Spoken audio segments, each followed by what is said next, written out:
갈라디아서 6장 11절에서 18절 말씀입니다. 갈라디아서 6장 11절에서 18절까지 말씀입니다. 찾으셨으면 저와 여러분이 한 목소리로 합독하도록 하겠습니다. 시작. 내 손으로 너희에게 이렇게 큰 글자로 쓴 것을 보라. 무릇 육체의 모양을 예리하는 자들이 억지로 너희에게 할례를 받게 함은 그들이 그리스도의 십자가로 말미암아 박해를 면하게 한 뿐이라. 할례를 받은 그들이라도 스스로 율법은 지키지 아니하고 너희에게 할례를 받게 하려는 것은 그들이 너희의 육체로 자랑하려 함이라.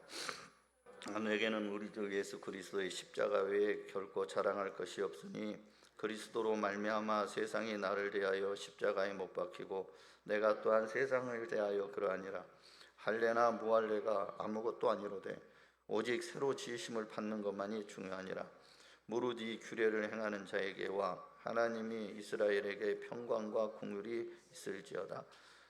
이런 누구든지 나를 괴롭게 하지 말라. 내가 내 몸에 예수의 흔적을 지니고 있노라. 형제들아, 우리 주 예수 그리스도의 은혜가 너희 심령에 있을지어다. 아멘. 네. 오늘의 말씀의 제목은 예수의 흔적이 있는 삶이라는 말씀으로 여러분에게 함께 은혜를 나누고자 합니다. 다시 한번 해볼까요? 예수의 흔적이 있는 삶. 예수의 흔적이 있는 삶. 네. 제가 자꾸 이렇게 여러분과 같이 이렇게 말을 해달라, 고백해달라 이러는 거는요, 우리가 입으로 이렇게 툭 하면은 귀에 툭 들리고요, 또 툭 하면 툭 들리고 그래요. 그래서 이제 이게 어디로 들어가요? 이 심령으로 딱 들어가거든요. 예. 그래서 그게 이제 말씀이 살아서 역사하게 되는 겁니다. 이 땅에 존재했던 모든 것에는 다 흔적이 있죠. 그러니까 어떤 흔적을, 그 사람 지나고 나면 흔적이 있어요. 그러니까는 사람이 살다 간 흔적, 옛날부터 살다 간 흔적들을 어느 날 뭐 공사를 하다가 발견하면 그 막 유물이라고 해갖고 뭐 보존해야 된다, 막 가치가 있다, 막 그러죠. 그래서 모든 이 땅에 걸어갔던 사람들은 다 흔적을 남기고 가요. 아무것도 안 남기고 가는 것 같아도 흔적이 있어요. 삶의 자취도 있지만 자기가 쏟아놓고 간 언어에도 그 흔적들이 다 남아있게 됩니다, 실은요. 또 그 언어들을 또 묘하게 또 기억하는 사람들이 있고 또 그걸 기록해 놓은 사람들도 있죠. 그래서 그것이 또 흔적이 됩니다. 이때 이 사람들은 어떤 언어를 쓰고 살았다, 이런 것도 흔적이 되죠. 근데 우리는 그 사람이 기억하는 흔적도 중요하지만 우리는요, 우리를 창조하신 하나님이 기뻐하시는 흔적을 남겨야 돼요. 그렇게 남겨야 될 줄 여러분 믿으시기 바랍니다. 우리는 하나님이 기뻐하시고 하나님이 기억하시는 흔적들을 남겨야 돼요. 왜 그러냐면 그 흔적을 가진 자만을 하나님께서 하나님 나라를 선물로 주시기 때문에 그래요. 그 흔적을 가진 자. 그래서 우리에게는 바로 어떤 흔적이 있어야 되냐? 우리는 예수의 흔적이 있는 삶을 살아야 된다, 이 말씀을 드리는 거예요. 예수의 흔적이 있는 삶을 사시길 바랍니다.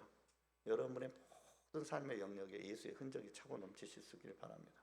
오늘 본문에 대한 이해는 뭐 이런 이야기가 좀 섞여 있어요. 갈라디아의 교인들에게 어떤 것이 들어왔냐면 그 유대인 그리스도인들이 그러는 거예요. 야, 네가 지금 바울이 전한 복음의 것에 뭐 하나 빠진 게 있어. 그게 뭐냐면 이 율법이라는 게 있어. 근데 율법을 행해야지만 구원을 받는 거야. 율법을 행해야 돼. 그리고 너희들처럼 우리도 구별되려면 너희들도 우리처럼 할례를 받아야 돼. 할례. 할례를 받지 않으면 너희들이 구별됐다는 증거가 없는 거야. 이렇게 이제 속인다는 거죠. 그래서 그들을 율법으로 묶어버리고 또 할례라는 규칙으로 이렇게 묶어버려서 그들이 복음 안에서 너무 자유로운데 예수의 보혈로 너무 그 저주의 권세들 끊어내고 그들의 마음의 자유함을 얻었는데 이 유대 그리스도인들이 이걸 묶어버린다는 거죠. 다시 율법으로 묶고 그 다음에 부자유함으로 묶는다는 거죠. 그 할례라는 것은 그들에게 어떻게 보면 유대인들에게는 그게 자랑일 수 있어요. 왜? 창세기에 보면은 예배가 성공하고 난 다음에 그 다음 17장쯤 가면은 아브라함을 불러서 이렇게 말씀하세요. 뭐냐면 아브라함아, 너는 내 앞에 행하여 완전하라 그래요. 근데 아브라함이 아무리 그 믿음의 단계에서 순종의 삶을 살고 그 뭐 어떤 남에게 삶을 세상을 향해서 하나님의 부요함을 가지고 양보도 할 수 있고 그 다음에 그 원수를 사랑할 수 있는 마음도 있었고 인격적으로 멜기세덱을 예수님을 예표하는 멜기세덱을 만났어요. 그래서 원수도 사랑하게 됐고 그다음에 예수님도 만나고 그러고 나니까 뭐가 생겨요? 그 안에 물질관이 딱 정립이 되는데 그게 11조거든요. 그러니까 물질의 주인이 하나님입니다라고 해서 드리는 게 11조지 뭐 율법 규칙에 따라 드리는 게 아니에요. 그러니까는 여러분들 삶에서 물질의 주인은 하나님이 아니면 11조 드리실 필요 없어요. 물질의 주인이 난데 무은데 하나님 앞에 11조 드려요. 그거 뛰어들 필요 없어요. 11조는 여러분들 뭐 법으로 정해가지고 막 규정해서 그걸 하나님이 강제하는 게 아니에요. 그거는 뭐냐면 아브라함이 그 전쟁을 치르고 왔는데 그 전쟁이 전부 다 하나님이 하셨더라. 그 전쟁의 전리품을 있게 하시는 게 하나님이시더라. 자기가 318명 가지고 그 전쟁에 승리한 게 아니라 하나님이 그 전리품을 주셨더라. 그래서요 자기에게 준다는 거 하나도 받지 않습니다. 거기서 전리품 하나도 받지 않아요. 자기들과 같이 행동했던 사람들한테만 좀 띄워줘라. 니들이 야 이 전쟁을 통해서 아브라함이 큰 부를 이뤘다고 니들이 그럴 것 같아. 난 두려워서 그거 못 받는다. 그러고 나서 하나님 앞에 11조 딱 띄어서 드려버립니다. 그게 뭐냐면 하나님이 하셨다는 거예요. 예수님이 멜기세덱이 와서 아브라함을 딱 만났을 때 가르쳐 준 것이 뭐냐. 멜기세덱이 그렇게 얘기하는 거예요. 야 아브라함아 이 전쟁은 누가 한 줄 알아? 야 그거 하나님이 하셨지. 가르쳐 줍니다. 여러분 예수님 우리 가운데 오시면요 뭘 가르쳐 줘요? 하나님의 주권을 세워드리는 거예요. 예수님 보시면 왜 그분 자체도 이 땅 가운데 하나님이시지만 그분도 순종해서 이 땅 가운데 오셨기 때문에 예수님을 여러분이 만났다 인격적으로 그러면 여러분 안에는 하나님이 정확하게 여러분의 아버지 되시고 하나님이 정확하게 여러분의 만왕의 왕이 되신 거예요. 아멘. 이해되시면 아멘 합시다. 아멘. 근데 없으면 고백 못하죠. 그러니까 11조의 개념 그거예요. 그렇게 했어요. 그렇게 하고 다 하고 했는데 예배도 성공했죠. 그러고 나서 물질관이 세워지니까 하나님께서 예배를 받으시고 불로 응답하시잖아요. 그러니까 우리가 예배에 나와서 예배자로서 성공하는 예배에 대한 거를 아브라함을 통해서 이렇게 보여주시는 거예요. 그랬는데 갑자기 17장에 나오셔갖고 너는 행하여 완전하라는 거예요. 여러분 어떻게 안전할 수 있어요? 사람은 하나님 앞에서 안전할 수 없어요. 아무리 의롭다 여김을 받아도 안전할 수 없어요. 근데 그때에 말씀하십니다. 뭐라고 하냐면 할례를 받아라. 할례를 받아라. 네 집 식구들 다 할례 받아라. 그 할례가 육체의 할례인 줄 아는데 여러분 그게 아니라 마음의 할례예요. 마음의 할례. 왜 그러냐면 성경에 예수님도 말씀하시고 잠언에도 말씀하시고 보면은 마음에 신명기에도 마음의 할례를 받아라. 귀의 할례를 받아라. 왜? 마음의 할례를 받아야 하나님의 말씀이 말씀되니까. 귀의 할례를 받아야 영적 귀가 열려서 하나님의 말씀이 들리니까 그렇게 할례를 받으라는 거예요. 근데 그러고 나서 아브라함에게 뭐라고 말씀하시냐면 야 할례를 받았어. 그 다음에 이렇게 얘기하세요. 할례를 행하고 나니까 뭐라고 하냐면 너는 이제부터 아브람이라 하지 않고 아브라함이라 하리라 이렇게 말씀하세요. 아브람하고 아브라함의 차이는 뭐냐면 르하 성령의 의미하는 생명이 그 안에 붙어진 거예요. 아브람에서 아브르함이 된 거는 성령의 사람이 되었다 그 말입니다. 그러니까 여러분 우리 안에 할례가 된다는 건 마음의 할례가 된다는 건 내 안에 들어와 있는 세상이 끊어진다는 걸 얘기하는 거고 세상이 끊어지는 내 마음 안에는 성령이 역사하셔서 그곳 가운데 하나님이 열매 맺을 수 있는 그 마음밭을 주신다는 거예요. 아멘. 네. 그래서 성령을 받으라는 거죠. 근데 여러분 이 사람들은 육의 것을 얘기하는 거예요. 그러니까 갈라디아 교회 안에 성도들이 다 이제 헷갈리기 시작하는 거예요. 그랬을 때에 그 사도 바울이 뭐라고 하냐면 야 그 사람들은 그거 자랑하려고 하는 거니까 너희들 속지 마 그렇게 얘기하시면서 하신 말씀이 내게는 우리 주 예수 그리스도의 십자가 외에는 결코 자랑할 것이 없으니 라고 얘기하는 거예요. 그러니까 야 너희들 율법으로 뭐 좀 안다고 자랑하지 마. 너희들이 지금 구별됐다고 자랑하지 마. 자 지금 우리 성도들 얘기해 볼까요? 누가 새롭게 신앙생활 한다고 전도돼 왔어요. 근데 그 사람이 하는 게 엉망진창이야. 근데 먼저 했던 사람들이 그 사람을 이렇게 단지하고 정죄하는 거예요. 여러분 예수님을 믿겠다고 들어온 그 모든 영혼들 앞에서 우리는 똑같은 죄인입니다. 아멘. 똑같은 죄인이에요. 그러니까 내가 좀 믿었다고 의인이 아니다 이 말입니다. 뭐가 의롭다 여기는 거야? 예수의 흔적이 있는 그것만 의롭다 여김을 받는 거예요. 내가 예수의 흔적이 있는 그 순간만 의롭다 받는 거예요. 예수의 흔적이 있는 내 영혼육이 의롭다함을 받는 거예요. 그냥 그렇다는 거예요. 그래서 바울이 15절에서 이렇게 얘기해요. 할례나 무할례가 아무것도 아니로되 오직 새로 지으심 받는 것만이 중요하다라고 말합니다. 네, 오늘 본문 15절에 그래요. 뭘로 그렇게 새롭게 지으심을 받아야 될까요? 근데 고린도후서 5장 17절에는요. 그리스도 안에 있으면 누구든지 새로운 피조물이라 그렇게 말합니다. 그리스도 안에 있으면. 예수 안에 있으면 그렇다는 거예요. 그래서 바울은 17절에 또 이렇게 얘기하는 겁니다. 내가 내 몸에 예수의 흔적을 지니고 있노라 이렇게 얘기해요. 그러니까 바울은 그런 거예요. 바울은 내가 예수의 흔적을 가지고 있다. 나는 예수에 속한 자다. 그래서 이게 새롭게 지음받은 자의 모습이다라는 걸 말하고 있는 거예요. 자, 헬라어로 흔적은 뭐냐? 흔적은 스티그마타라고 그럽니다. 스티그마타. 그래서 낙인을 얘기해요. 낙인. 그러니까 낙인은 어느 때 이제 하는 거냐면 소의 넓적다리에 이렇게 낙인을 찍었대요. 그러니까 주인이 자기 이름을 찍어 놓은 거예요. 누구 소유의 것이다 이렇게 찍는 거예요. 그럼 전쟁 포로도 그냥 이마에다 찍고 뭐 팔에다 찍고 뭐 다 하겠죠. 넓적다리도 찍고. 예. 또 노비는 어떻게 해요? 노비도 똑같이 이렇게 낙인을 찍어요. 누구 소유라는 거. 근데 이건 어떻게 보면 치욕스러운 거잖아요. 여러분 낙인이 찍히면 어떻게 해요? 옛날 노비법에는요. 죽어서도 그 주인을 못 떠납니다. 노비는. 죽어서도 그 주인을 못 떠나는 거예요. 근데 이거를 가져다가 이 단어를 가져다가 사도 바울이 그러는 거예요. 나는 예수의 흔적을 가졌다 이렇게 얘기합니다. 그러니까 이게 참 깊이 있는 얘기죠. 사도 바울이 그냥 진짜 노비같이 비루한 삶을 산 사람이 아니잖아요. 지금으로 말하면은 그 사람을 당할 사람이 없는 거예요. 지식으로도 당할 사람 없고 그 스펙으로도 당할 사람이 없고 그 다음에 자기의 신분으로도 당할 사람이 없어요. 예. 그런 사람이 뭐라냐 스스로 딱 너뎌져가지고 나는 예수의 흔적을 가졌다고 그러는 거예요. 나는 예수에 속한 사람이다. 좀 아름답게 들리잖아요. 근데 여러분 그냥 이 단어 자체가 그냥 누구에게 그냥 종처럼 끌려다니는 그 단어라니까요. 근데 그 단어 써서 나는 이제부터 예수의 종으로 살겠다. 언제부터요? 어느 때까지요? 내가 죽어서까지도 예수에게 속한 사람으로 살겠다고 이렇게 고백을 하는 거예요. 저와 여러분에도 우리의 모든 삶의 영역에서 이 고백이 있으시길 바랍니다. 우리는 예수의 흔적을 가지고 살아야 돼요. 그 흔적을 가진다는 말이 추상적인 말이 아니라 상당히 구체적인 얘기라는 거예요. 구체적인 얘기. 그래서요 고린도후서 3장 2절에서 3절을 이렇게 얘기하고 있어요. 말씀해주고 있어요. 같이 한번 읽어볼게요. 시작. 너희는 우리의 편지라 우리 마음에 썼고 무사람이 알고 읽는 바라.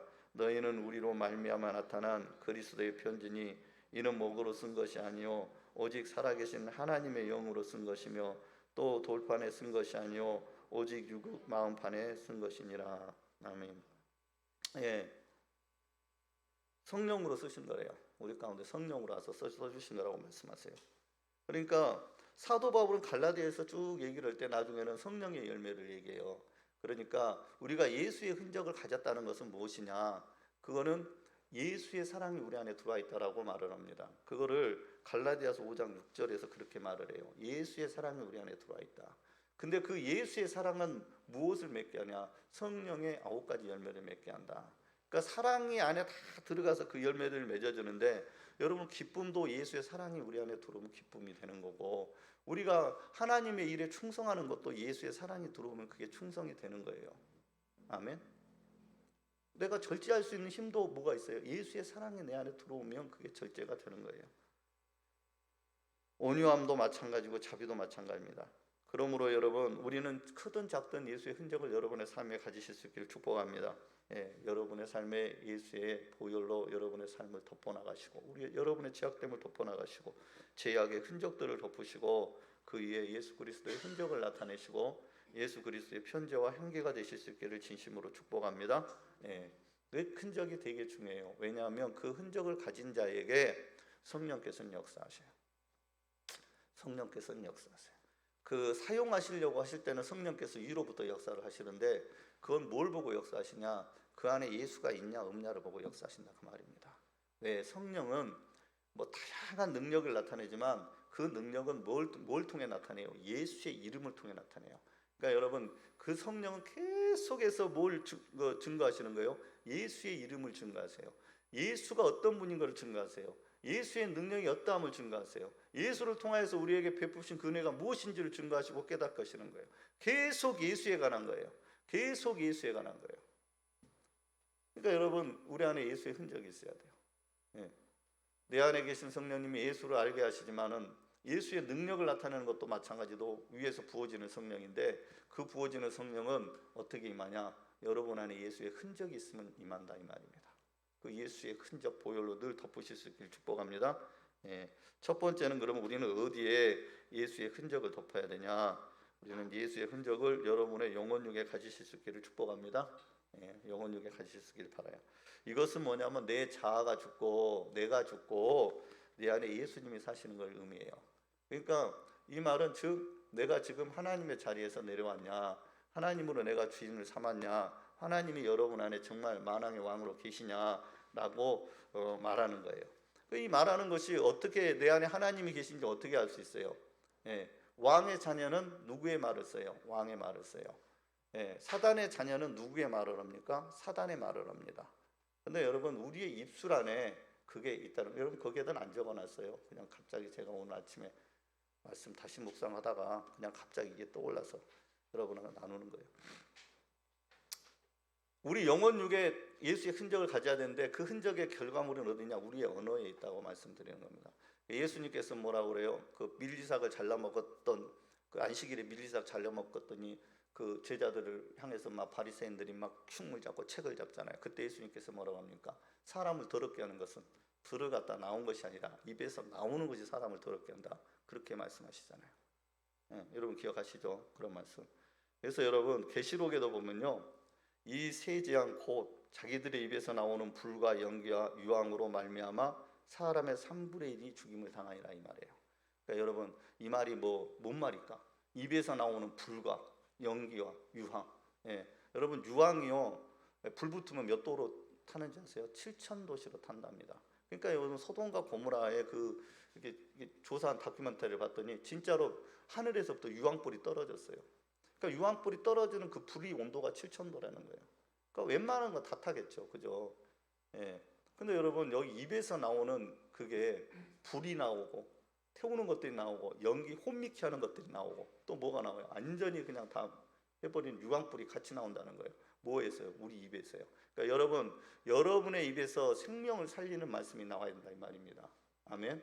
그 말이 나오려면 우리 입술에 뭐가 있어야 돼요? 예수의 흔적이 있어야 돼요. 예수의 흔적. 그러니까 이사야가 그 말씀 받기 전에 그 여호와의 제단 숯불에 입술을 지지잖아요. 내 입은 부정한 자이라고 입술을. 여러분 우리 입은요 그냥 부정한 자예요. 실은 가만히 놔두면은 다 저주의 말만 해요. 저주의 말만. 근데 여러분의 입술에 예수의 흔적이 있으시길 축복합니다. 네. 그래서 야고보서의 끝은 뭐라 하냐면 야고보가 중간에 그 혀를 제어하라고 그러잖아요. 혀를. 그러면서 마지막에 야고보서의 끝을 가서 보면요 믿음의 기도를 하라고 그럽니다. 믿음의 기도. 서로 죄를 고백하고 믿음의 기도를 해라. 예, 우리의 입술은 어디에 쓰라는 거예요? 예, 믿음의 기도를 하는 데 쓰라는 거예요. 예, 우리는 그래서 사람이 이렇게 교회 공동체 안에서 우리 만나면 어떤 말만 해야 돼요? 교회 안에 만나가지고 세상에서 자기 잘 나가는 사업 얘기해야 돼요? 그런 얘기하면서 도울 일을 서로 의논해야 됩니까? 아니요. 우리의 믿음의 공동체 안에서 우리가 하나님 앞에서는 늘 어떤 언어가 살아있어야 돼요? 내가 영혼육에 내 영혼육에 예수의 흔적이 있다면 우리는 구속의 은혜만을 얘기하는 거예요. 예수님이 어떻게 나를 구속하셨는지 그 은혜를 나누는 거예요. 아멘이십니까? 그 은혜를 나누는 거예요. 우리 교회 공동체 안에서는 그 은혜를 나누는 거지 세상 이야기를 하는 게 아니다 이 말입니다. 갈라디아서 2장 20절에 사도 바울이 고백한 걸 같이 한번 우리 읽어보도록 하겠습니다. 갈라디아서 2장 20절입니다. 시작. 내가 그리스도와 함께 십자가에 못 박혔나니 그런즉 이제는 내가 산 것이 아니요 오직 내 안에 그리스도께서 사신 것이라. 이제 내가 육체 가운데 사는 것은 나를 사랑하사 나를 위하여 자기 몸을 버리신 하나님의 아들을 믿는 믿음 안에서 사는 것이라. 아멘. 네. 예, 믿음 안에서 사는 것이라. 요것을 믿음 생활이라 해요. 여러분, 우리의 신앙생활을 요것을 믿음 안에서 사는 것이라고 말한 것을 신앙생활이라고 합니다. 근데 이 신앙생활은 어떻게 하는지를 앞에 보면 알 수 있어요. 처음 뭐라고 하냐면 사도 바울은 내가 그리스도와 함께 십자가에 못 박혔나니 그 다음에 오직 내 안에 그리스도께서 사시는 것이라 이렇게 얘기합니다. 그러니까 신앙생활은 뭐냐? 예, 내가 먼저 예수님과 죽는 거예요. 그러니까 내가 죽어지는 거예요. 내가 죽어지면 내 안에 예수님께서 사신대요. 내가 죽어지면 나는 모르겠는데 내가 죽어지면 내 안에 예수께서 사신대요. 그러면 그분이 내 삶을 통해서 동행하시면서 내 삶을 통해서 나타나시는 그런 모든 역사들이 뭐다고요? 그게 신앙생활이다 이 말이에요. 아멘. 이해되시면 아멘 합시다. 아멘. 예, 빌립보서 3장 8절입니다. 같이 한번 또 읽어볼게요. 시작. 또한 모든 것을 해로 여김은 내 주 그리스도 예수를 아는 지식이 가장 고상하기 때문이라. 내가 그를 위하여 모든 것을 잃어버리고 배설물로 여김은 그리스도를 얻고. 예, 모든 삶의 가치가 변화된 사람, 그 사람 사도 바울이 고백한 거예요. 그러니까 예수의 흔적이 내게 있다라는 것은 그 나타난 증상은 뭐다? 지금 사도 바울의 고백처럼 야, 이 땅의 모든 것에 대한 것을 다 봤더니 뭐가 제일 가장 고귀하고 가장 높은 거예요? 예수를 아는 지식이 가장 고귀하고 가장 높은 지식이었다 그 말입니다. 그래서 그 지식이 가장 고상하기 때문에 나는 모든 것을 스스로 잃어버리고 그리고 배설물로 여겼다라는 거예요. 뭐를 하기 위해서요? 그리스도를 얻기 위해서, 그리고 그리스도의 부활에 참여하기 위해서 그랬다는 거예요. 그러니까 저 여러분이 내 영혼육에 예수의 흔적을 가지게 되면 내가 억지로 배설물로 여기고 싶지 않아도 그냥 배설물로 여겨져요. 그리고 예수의 이름이 얼마나 귀하고 아름다운 이름인지를 깨닫게 된다는 거예요. 깨닫게 된다는 거. 그러니까 여러분 끊임없이 여러분을 예수의 보혈로 이렇게 덮어 나가실 수 있기를 축복합니다. 그러니까 출애굽 때는 그 예수님의 보혈을 상징하는 그 어린 양의 피를 발라서 어디다 발라요? 문설주하고 좌우 임방에 바릅니다. 그게 발랐더니 하나님의 어떤 그 사망의 하나님 보내신 그 사망의 역사가 어디만 지나가요? 그 발라져 있는 그 집만 지나가는데 재미있는 건 뭐냐면 그 집에 들어와 있는 유대인이 아는 사람들한테도 그 집 안에만 들어오면 살았다는 거예요. 유대인이 아닌 사람들, 이방인이어도 그 집에 들어왔으면 살았다는 거예요. 그래서 나올 때에 그 집에 살아서 그 구원을 경험한 그 이방인들이 같이 섞여서 왔다고 말하지 않아요? 그렇다는 거예요. 여러분은 늘 여러분의 삶의 모든 영역 부분에 여러분 안에는 예수의 흔적이 늘 차고 넘치실 수 있기를 축복합니다. 그래야 여러분의 성전이라 할 수 있어요. 여러분이 성전이 되시면 그 안에 음부의 권세가 이기지 못한다고 말합니다. 음부의 권세 이기지 못하죠. 저주의 권세가 여러분 안에 임할 수 없어요. 여러분이 성전이 되시면 그렇다는 거예요.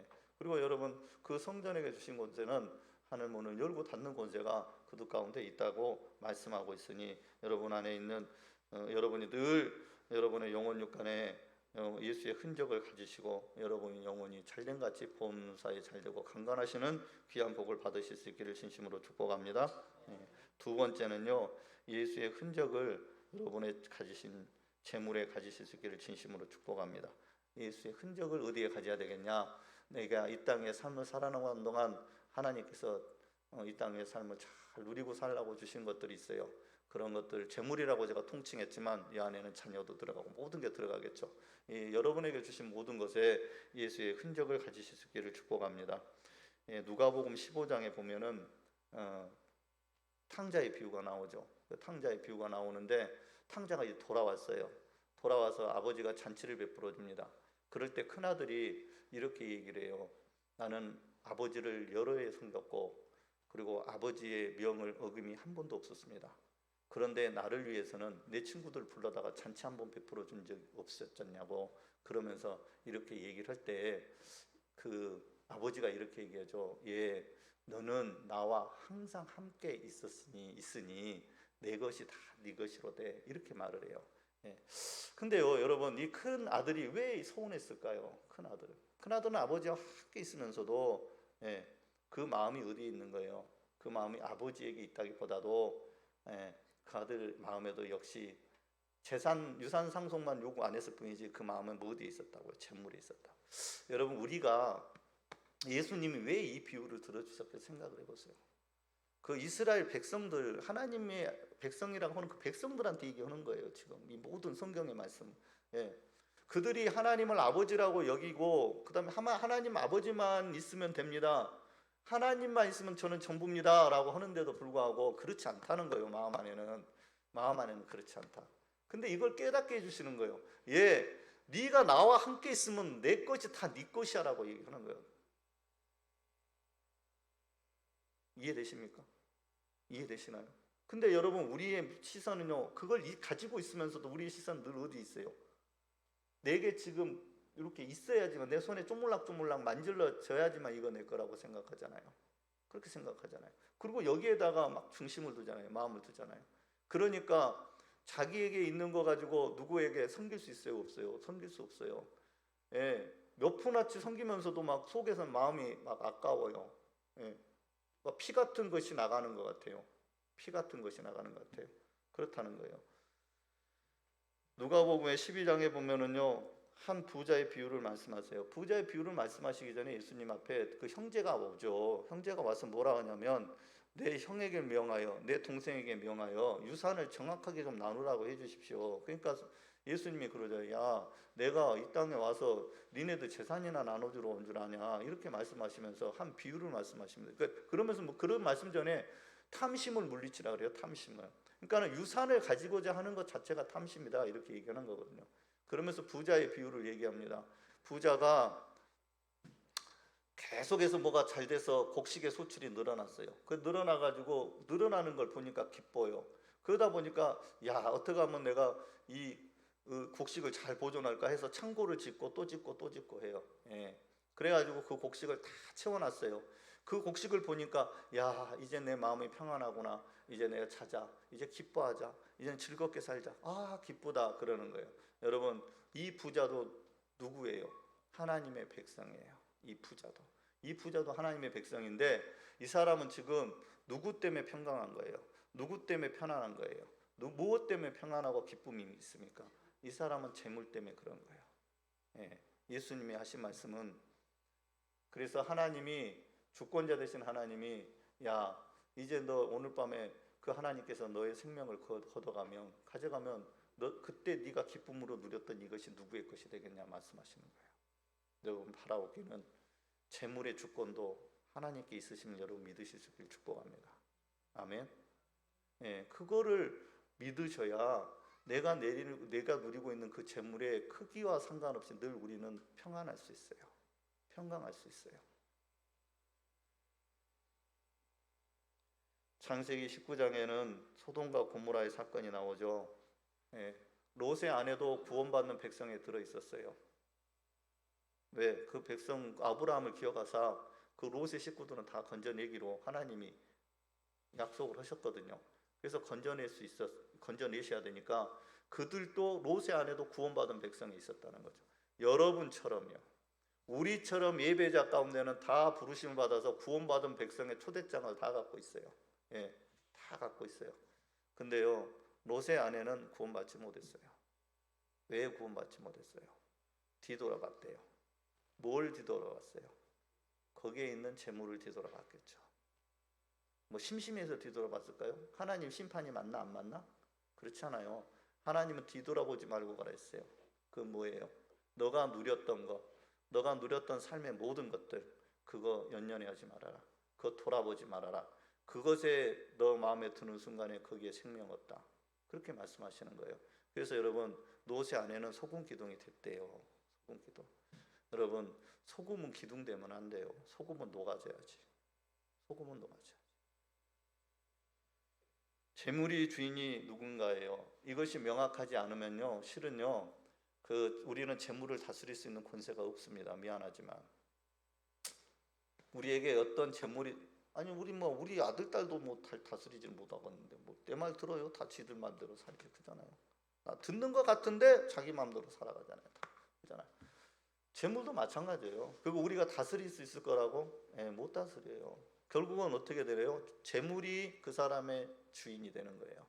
그래서 그 사람은 이리 끌고 다니고 저리 끌고 다니고 그렇게 비참하게 끌고 단다는 거예요.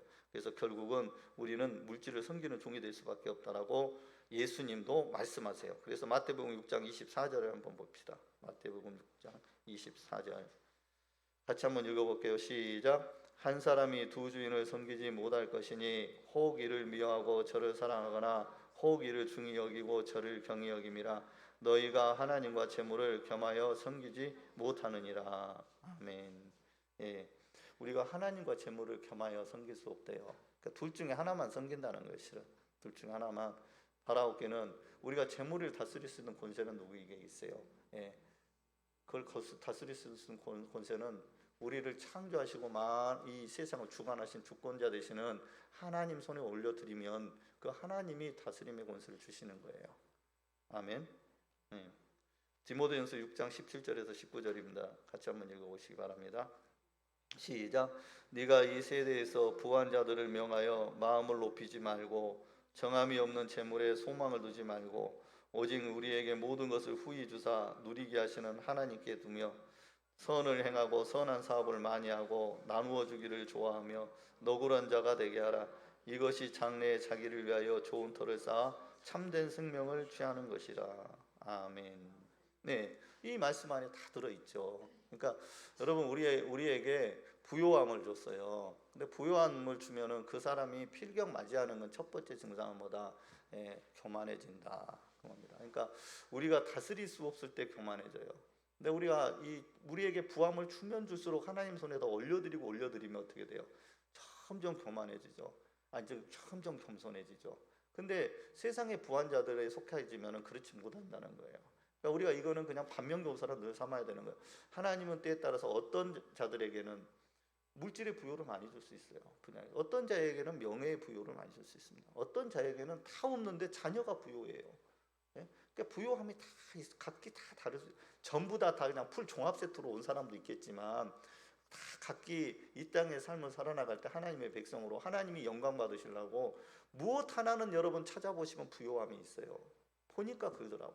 저도 이렇게 세상 살아보니까 이제 넘어가고 나이가 이제 점점 넘어가면서 보니까 그 옛날에는 별 볼 일 없었던 것 같은 친구를 보면 힘든 인생을 살았던 그 친구들을 보면 그냥 자식들이 번듯하게 잘 돼 있는 걸 봐요. 제 저쪽에 있는 친구 같은 경우는 얘들이 그 개인 인생은 참 내가 봤을 때는 너무 고생된 인생을 살았는데 그 얘들이 그 삼형제가 그렇게 잘해요. 부모한테 너무 잘해요. 제 나이에 걔는 이미 할아버지가 돼가지고 너무 그렇게 잘해요. 그래서 내가 그걸 보면서 야, 하나님은 어떤 곳에도 부유함을 주시는구나. 걔는 너무너무 행복하대요. 지금 그 삶이 너무 그동안 살아온 그래도. 그러니까 하나님은 이런 걸 주시는. 근데 여러분 이거를 받았을 때 우리는 여기에다가 소유권을 누구에게 드려야 된다고요? 하나님 앞에 드릴 수 있어야 된다.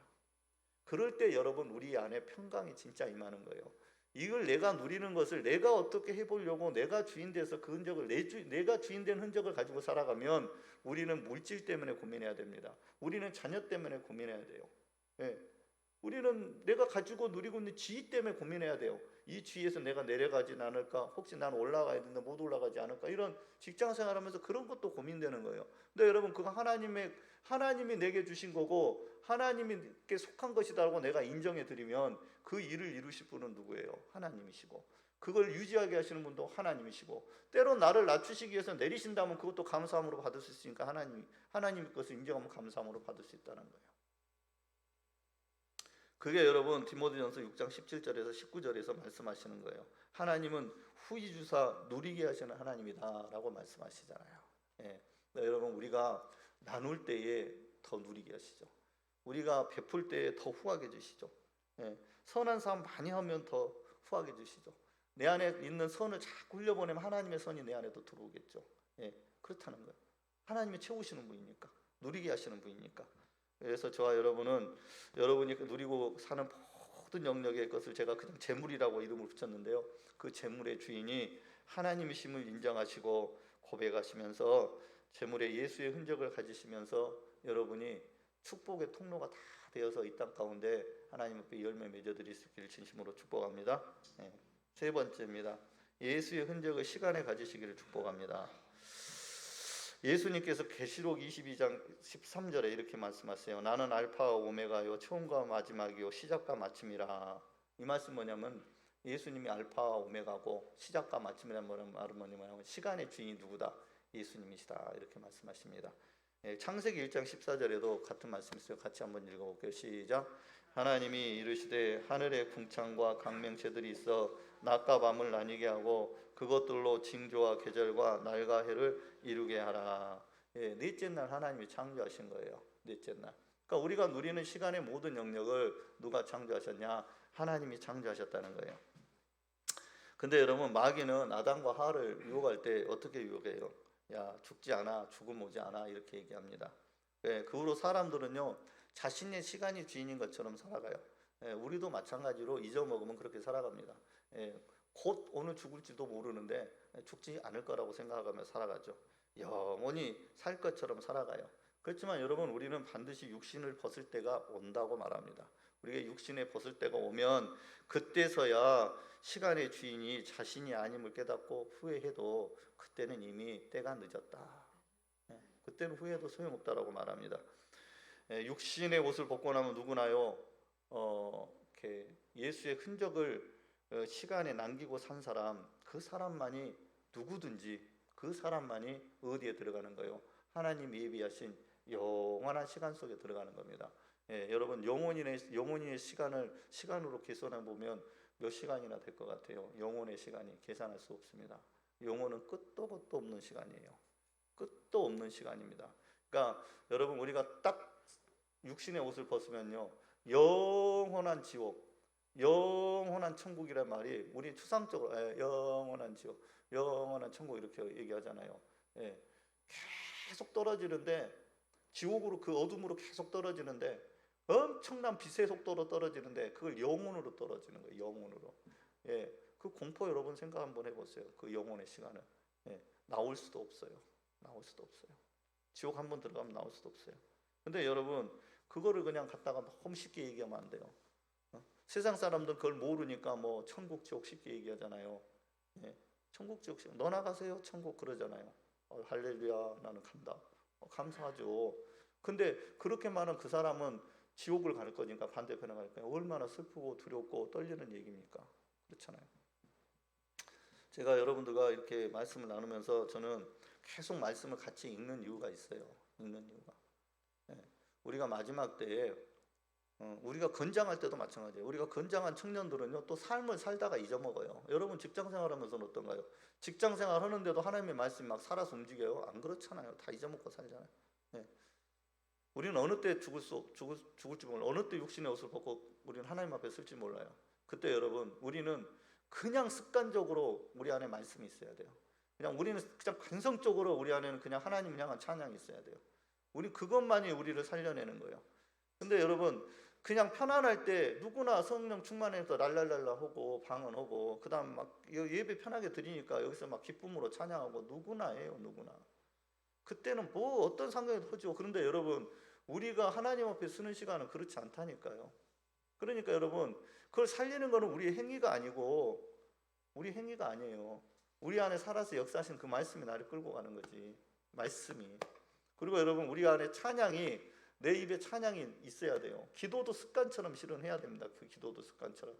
그러니까 죽음을 앞두고 그냥 두 손 모으고 하나님 앞에 기도할 수 있는 그 습관이 내 안에 붙어 있어야 돼요.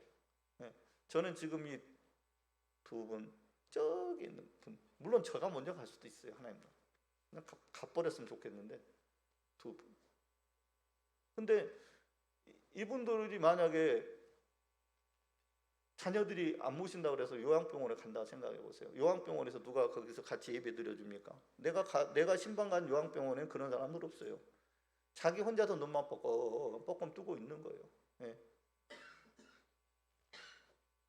마지막 때는 한 영혼이라도 지옥 보내려는 게 마귀의 전략이잖아요.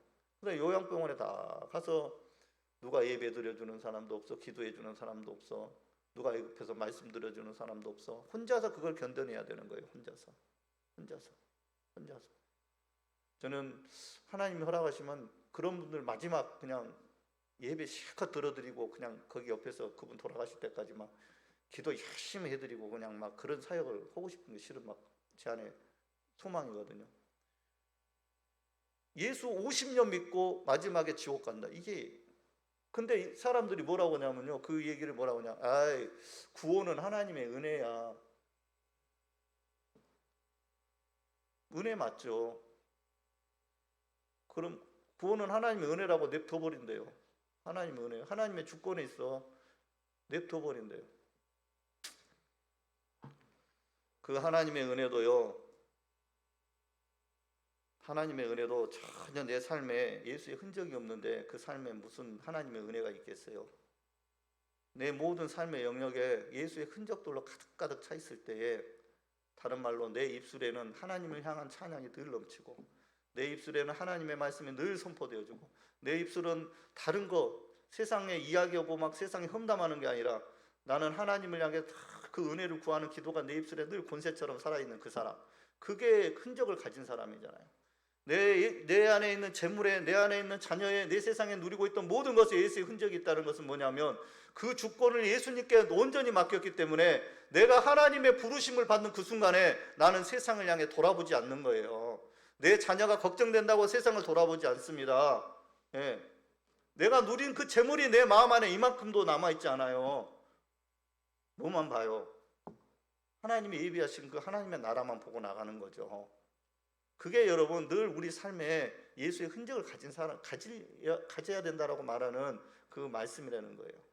여러분의 시간 안에도, 여러분의 온 영혼 육아 안에도, 여러분의 입술에도, 여러분 또 여러분의 누리고 사는 그런 모든 것에도 전부 그게 누구에게로부터 왔고 하나님께로부터 왔고 그게 내가 누리지만 하나님의 것이고, 그래서 여러분 끊임없이 그 안에 예수의 흔적을 붙이실 때에 여러분의 재물을 지키는 거요, 내가 현재에서 누리는 재물요, 예수의 흔적이 있으면 건들지 못합니다. 어떻게 마귀가 와서 내 재물을 뺏어가며 내게 누리는 하나님 주신 그 복을 뺏어가며 어떻게 그게 도둑질해 갈 수 있어요? 내가 지키면은 도둑질 당합니다. 하나님이 지키시면 그거 지켜내는 거예요. 그게 여러분 예수의 흔적을 붙이는 거예요. 내 자녀요, 하나님 손에 올려드리면 우리 주님이 지켜내시는 거예요. 내가 지키려고 못 지켜요. 내가 어떻게 지켜요? 이놈은 더 살아서 움직이는 놈인데 못 지킵니다. 여러분의 시간 안에도 여러분 다 예수의 흔적이 넘치실 수 있기를 축복합니다. 우리가 이 시간의 주인이 우리가 돼서 살아가잖아요. 그러면요, 하나님은 기억하시지 않아요. 그러니까 시간에 여러분 예수의 흔적을 붙이시기 바랍니다. 가인이나 함의 족보를 한번 창세기 한번 읽어보세요. 가인의 족보, 함의 족보. 이름만 간신히 적어놨어요. 몇 년 살았다, 몇 년 살았다가 없습니다. 자기들은 열심히 살았어요. 산 삶의 모습을 보면요, 정말 성 쌓고 열심히 살아요. 그냥 뭐 땅도 뺏어가면서 열심히 삽니다. 자기 부유함도 누리고 열심히 살아요. 음악도 만들어서 자기들이 기뻐하면서 삽니다. 결혼도 한 번 하는데 2번 하고 3번 하면서 삽니다. 그렇게 살아요. 육체적 쾌락에 삽니다. 근데요, 하나님은 그들의 시간을 기억하지 않아요. 왜요? 그들의 시간은요, 죄로만 얼룩진 시간이에요. 하나님이 싫어하시는 걸로만 얼룩진 시간이에요. 하나님은 기억조차 하시기 싫은 시간이에요. 그 시간을 살았기 때문에 함과 가인의 족보에는 그들이 산 시간이 기록되지 있지 않습니다. 근데요, 하나님은 기록한 시간들이 있어요. 어떤 시간들요? 경건한 셋의 자손들의 시간들. 그들은 몇 년 살았다, 몇 년 살았다, 하나님과 동행했다, 이런 기록들이 있어요. 거기는 하나님이 기억하시는 시간이에요. 1분 1초도 하나님은 다 기억하시는 시간이에요. 얼마나 아름다운 시간이면 하나님이 기억하시겠어요. 셋의 후손들, 셈의 후손들은요, 예배자로 부름받았죠. 그 예배자로 부름받은 사람들의 시간은 또 하나님이 다 기억하셔요. 그렇다는 거예요. 여러분과 저는 하나님이 기억하시는 시간, 그 시간은 어떤 시간이냐? 그 우리가 살아가는 모든 시간 안에 예수의 흔적이 있는 시간, 예수 그리스도의 이름을 붙들고 살아가는 그 시간, 그 모든 시간 안에 우리 주님 앞에 올려드리는 그 시간, 그 시간만은 우리 하나님께서 기억하시고 그 시간을 통해서 하나님은 영광을 받으시는 거예요. 아멘.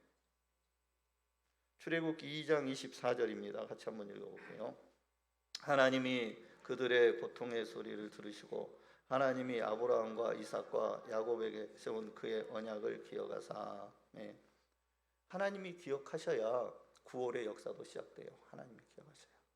그러니까 그 제자들은 그러죠. 주님 언제 오실랍니까? 주님 오실 때가 언제예요? 가시면. 그러니까 주님 말씀하시죠. 그때와 시기는 누구에게 있다고? 하나님이 그때와 시기를 하나님만 아신다고 그래요. 그 말씀은 뭔 말이에요?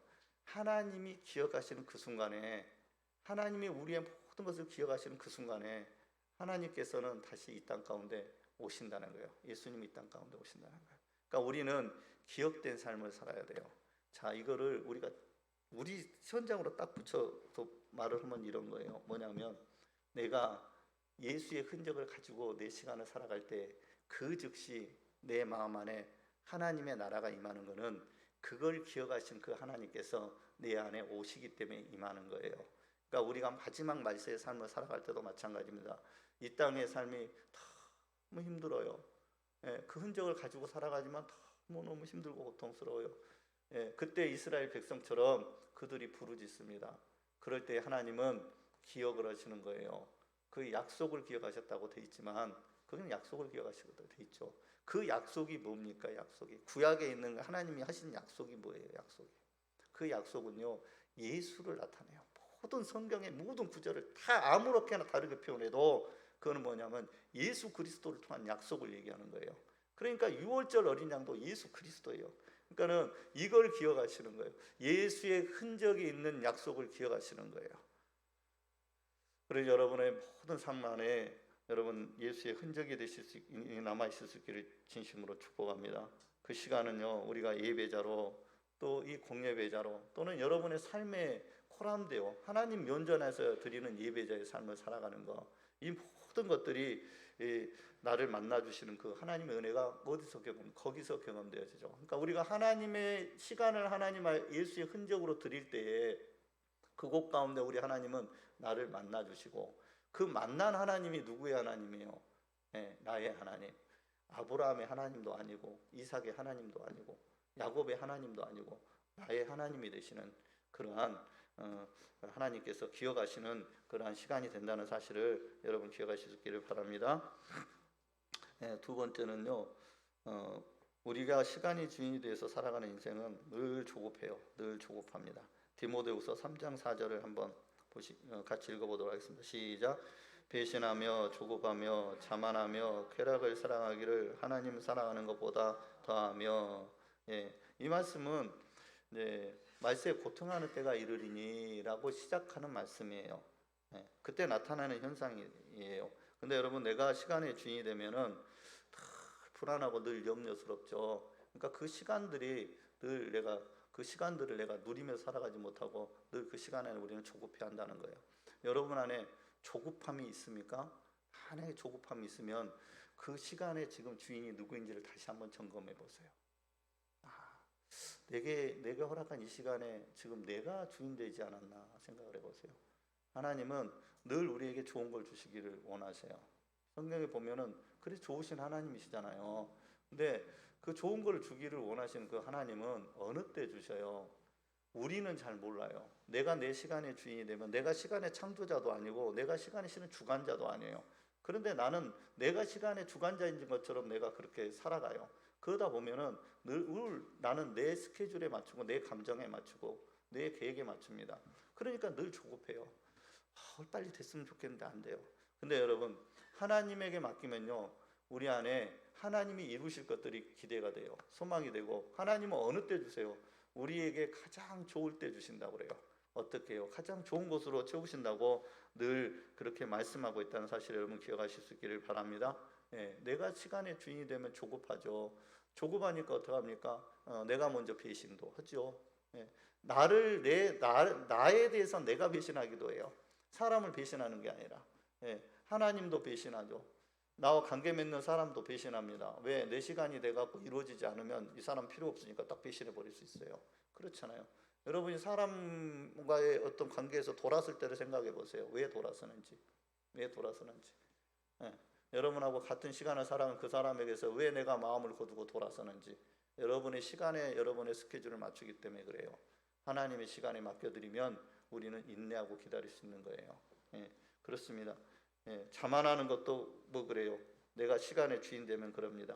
쾌락은 더더욱 그렇죠. 내가 시간의 주인 되면 내가 쾌락의 삶을 살아가는 거죠. 내 시간이니까.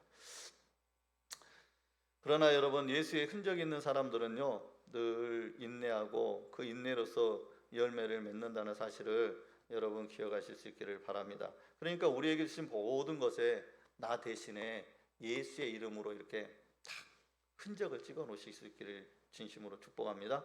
그 삶을 살아가실 수 있기를 진심으로 축복합니다. 오직 예수의 이름에 다스림의 권세가 있음을 여러분 깨달으시고요, 여러분 안에 예수님을 뜨겁게 사랑했었던 흔적들이 있을 거예요. 예. 예배에 어느 때인가 나의 예배에, 하나님께 드렸던 나의 예배가 다 감격이 있었지, 늘 성령의 충만함이 있었지, 늘 하나님이 나를 구속하신 그 은혜 때문에 내가 다 눈물을 흘리곤 했었지. 그런 예배가 여러분 다 여러분의 삶에 넘치시길 바랍니다. 그게 없으면은 나는 어쩌면 형식적인 예배자가 돼 있을 수도 있어요. 여러분 기도가, 여러분 하나님 앞에 드리는 기도가 늘 감사의 기도가 있었습니까? 그때는 있었을 거예요. 주님을 처음 만나면 늘 감사하거든요, 모든 게. 근데 여러분 그 기도가 사라졌다면 여러분 또 종교인이 돼 있을 수 있어요. 하나님을 찾는 찬양이 다 기쁨에 겨워서 막 기쁨에, 하나님이 나를 구속하신 그 기쁨이 넘쳐서 막 뜨겁게 찬양하고 발을 동동 굴리며 찬양하고, 때로는 막 탁짝 엎드려서 하나님의 임재를 경험하면서 찬양하고 막 그랬던 그 찬양의 가사는 내 입에서 나오지를 않는데 내 영이 막 하나님이 기뻐서 찬양했던 그런 찬양들이 있었을 거라는 거죠. 다 있었던 거죠. 우리는 부르심을 받았다면은 그런 게 있었어요. 예. 내 인간적인 상황으로는 용서할 수 없는 모든 것이 내 성령의 충만함을 입으면 다 용서가 돼요. 그냥 다 용서가 되는 그 경험들이 있었을 거예요. 나눠줘도 한 번도 아깝지 않다. 그런 경험들이 다 있었을 거라는 거죠. 여러분 그것을 여러분 회복하실 수 있길 진심으로 축복합니다. 예. 그거 여러분의 삶에 회복되실 수 있길 바랍니다. 그것이 여러분 예수의 흔적을 가지고 이 땅의 삶을 살아가는 거예요. 그리고 그 삶을 하나님은 기뻐하시고 그 흔적을 보시고 하나님이 예비하신 영원한 나라를 여러분에게 주신다는 사실을 여러분 기억하실 수 있기를 진심으로 축복합니다. 예, 기도하겠습니다. 사랑의 하나님 아버지, 은혜를 감사합니다. 귀하고 복된 날 우리에게 허락하시고 우리를 예배자로 부르시고 하나님 예배케 하시는 은혜를 감사합니다. 오늘 말씀을 통하여서 이 땅에 우리에게 허락하신 모든 것들에 우리 주님의 흔적을 붙이고, 그리하여 그 모든 소유권이 우리 주님에게 있음을 우리가 인정하면서 이 땅에 믿음의 여정을 살아나갈 때에 우리의 삶에 하나님께서는 귀한 열매를 맺게 하시고, 또한 하나님이 예비하신 영원한 나라를 우리 심령 가운데 이루어가며, 또한 하나님이 예비하신 영원한 나라에도 우리가 다 그 삶을 천국에 들어가고 그 안에서 영원한 시간을 하나님께 누리게 된다는 사실을 오늘 깨닫게 됩니다.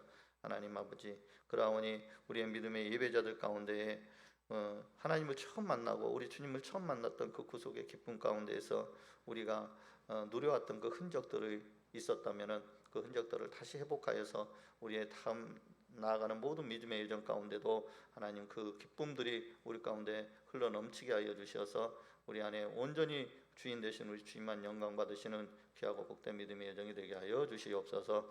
오늘도 살아서 역사하시고 우리의 만왕의 왕이 되시며 우리를 다스리시고 통치하시며 우리를 이 땅 가운데 살아나가는 동안에 늘 후히 주시고 그리고 모든 것으로 채워주시는 우리 주 예수 그리스도를 받들어 기도드리옵나이다. 아멘. 찬송가 191장